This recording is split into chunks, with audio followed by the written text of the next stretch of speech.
Winged and made to fly, in the fantasy of a fly is bigger than an elephant.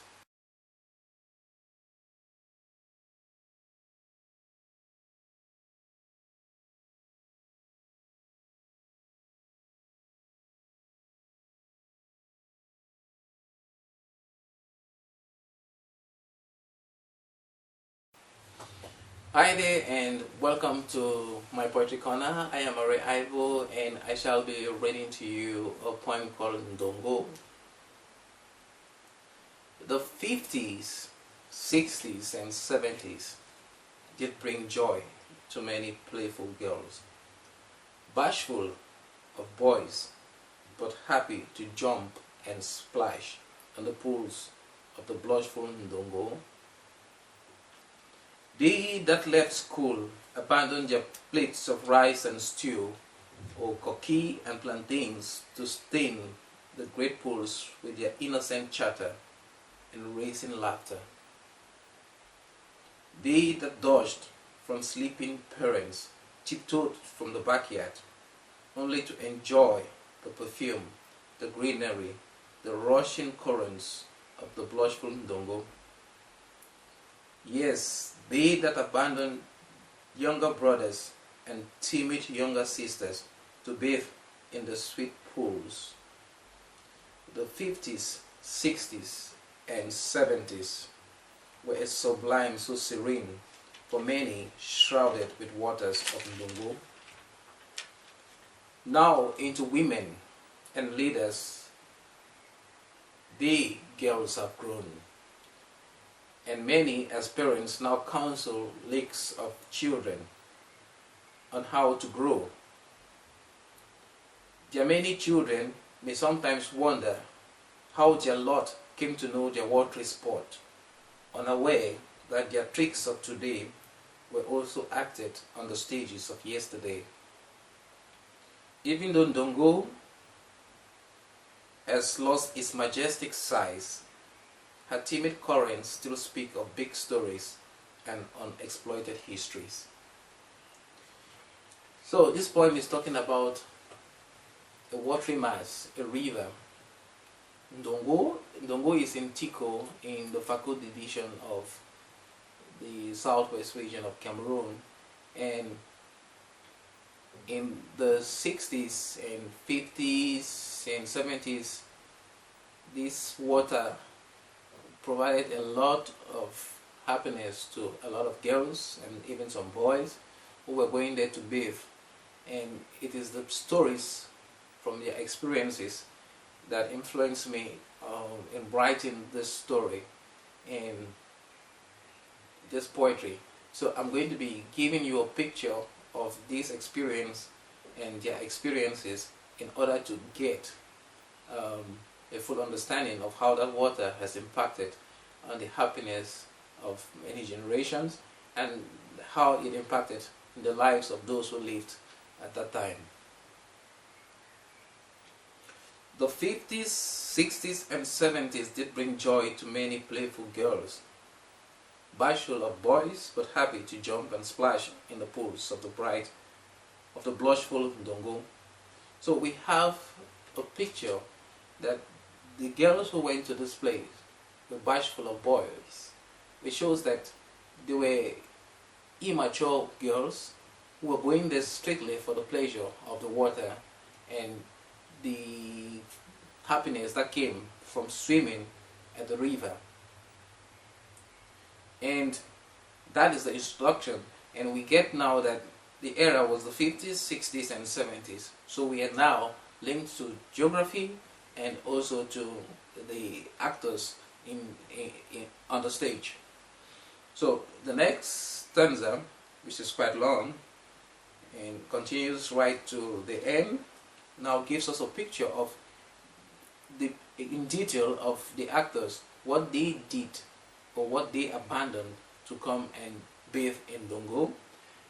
And it tells us that they that left school abandoned their plates of rice and stew, or coquille and plantains, to stain the great pools with their innocent chatter. So we have now the fact that some of them could abandon their food just to go and enjoy or swim or jump in the water, and it therefore means it was some kind of playful thing.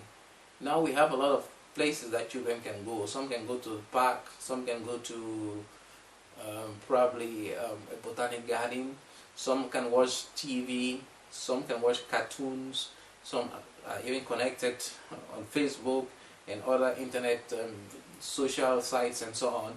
But at that time, a natural attraction was the reason why children left their homes, and they were going there just to jump and splash in the water. They were going to bathe in the bowels of Mother Nature. And that is a reiteration of the fact that sometimes the simplistic things that we neglect around us is what actually brings a long-lasting happiness which is necessary for the soul. So, in drifting back to Ndongo, we are getting a picture of an era that was unsophisticated, but then there was happiness. So, they abandoned coffee and plantains. Many tribes like Mbo, the Bayang, and the Bakosi people eat on these. Rice and stew is something that's eaten in almost all the corners of West Africa. And they abandoned this food that many children like, and they raced to splash in the water in laughter.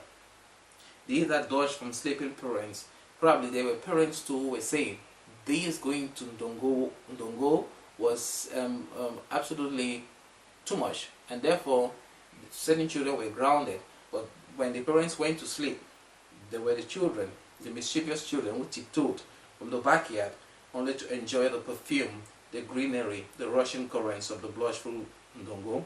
So we are saying that this place had a splash of nature, not only water. It's the greenery that the children love to enjoy. Probably when they came, they sat on the greenery to look at the others playing before they now got into the water. And sometimes they abandoned younger brothers and timid younger sisters. Probably they couldn't have allies all the time. Maybe the younger brothers were scared of the parents who had grounded them, or the timid sisters were afraid to meet crowds that they did not know. And so we have a typification of the life itself that existed away from Ndongo, but that brought its essence upon the river. So the 50s and the 60s and the 70s were a sublime, so serene. So I'm reiterating what was started in the first 3 lines of the poem again, to cause a kind of continuation in my praise or in my report of history that took place in Ndongo in terms of poetic history. And then we move on to see that these girls have grown up into women, and they now counsel lakes of children on how to grow. And their many children may sometimes wonder how their Lord came to know their watery spot. So today, many of these girls who were going to Ndongo are now grown up, and they have children who are still going to Ndongo, and sometimes they only just know by instinct that their children have gone to Ndongo, and their children are kind of like surprised how their mothers came to know that. And the answer to this is simple, and in this poem we get the answer that they are unaware that their tricks of today were also acted on the stages of yesterday.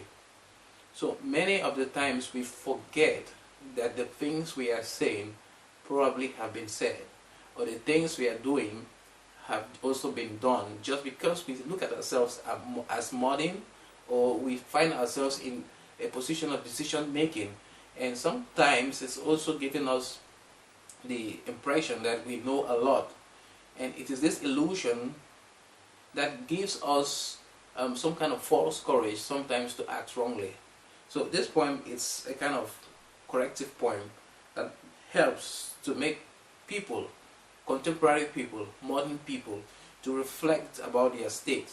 Are we doing the things that are right because we think they are better than what had happened before? Or are we doing the things that we are doing now because of the fact that we understand the past? So in this case, which is this poem, Ndongo has been a place that gives pleasure to children, and the children don't know their mothers also had a lot of pleasure from the water, and therefore they are surprised to know their mothers understand how they enjoy their lives. So, but even though Ndongo has lost its majestic size, her timid currents still speak of big stories and unexploited histories. So I'm coming with the conclusion that the river has lost its ancient majesty. It has probably shrunk over time, and many more people do not go to the river because they have other attractions. They have clubs to go to, they have the TV to watch, and it is no longer an attraction, and therefore its majesty is lost. But then there are so many things that happen there that are of relevance to the lives of people in the 50s, the 60s, and the 70s, who are also still living and who are also affecting the lives of other people who are going to Ndongo today. So the poem is a continuation that helps to tell us that in the protection of nature, like water and our environment, like biodiversity, sometimes we are conserving history, and we are conserving history in a way that is relevant to our own contemporary reality, because people who lived before should necessarily feel like they had a reason to live if their stories and their experiences have relevance to us. Just like if our experiences have relevance to them, there will be some kind of continuity. And in this case, I've been able to weave the 50s, 60s, and 70s to the lives of people today. Thank you very much for watching. Winged and made to fly, in the fantasy of a fly is bigger than an elephant.